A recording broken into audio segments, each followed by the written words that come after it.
Bonjour. Alors aujourd'hui, on va voir la gestion de WooCommerce, qui est le système de boutique en ligne de WordPress. Donc tout d'abord, on va voir les réglages. Alors WooCommerce est divisé en deux, donc on a toute la partie WooCommerce réglages et la partie des produits. Donc là, on va dans réglages. C'est la première chose à faire, c'est de passer à travers ces tabulations pour pouvoir tout régler la boutique.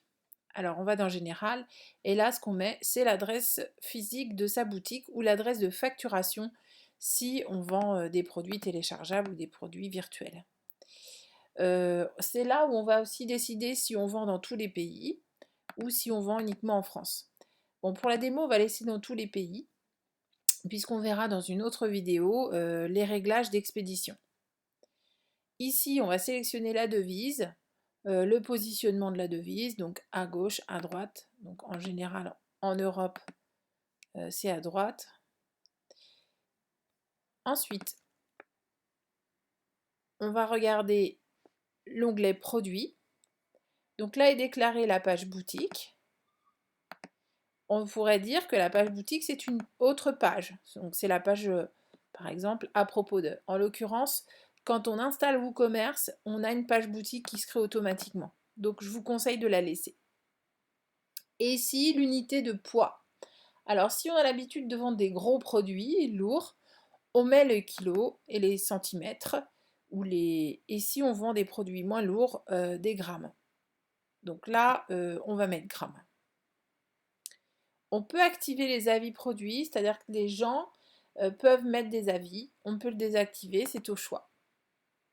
Ici, pour la démo, je vais le désactiver.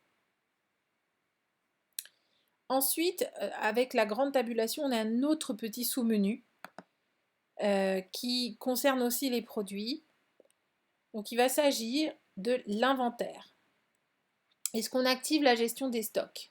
Alors si vous ne voulez pas, si vous vendez un produit que vous vendez tout le temps et que peu importe la gestion des stocks, non. En général, oui, on active la gestion des stocks puisque on n'a pas des produits qui durent indéfiniment. Et donc ici, vous allez gérer quel est votre seuil de stock faible et quel est votre seuil de rupture de stock. Vous pouvez aussi afficher les stocks ou pas. Ne jamais afficher le stock restant, par exemple. J'enregistre les modifications. Et enfin, pour la version produit, on a aussi l'onglet le téléchargement.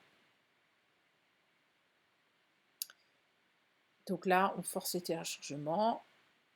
On peut restreindre les téléchargements. On passera, je ferai une vidéo pour chacun de ces onglets qui suivent, puisqu'il y a des onglets qui demandent plus de temps que d'autres. Donc général et produits, ça ne demande pas trop de temps.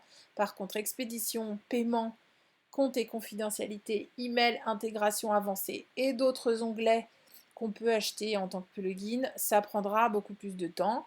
Il faut savoir que la mise en place d'un WooCommerce passe essentiellement par l'expédition et les modes de paiement. Une fois qu'on a réglé ces deux onglets, c'est déjà beaucoup plus facile de faire sa boutique en ligne. Donc ce sera les deux choses les plus importantes à mettre en place. Voilà pour cette première vidéo.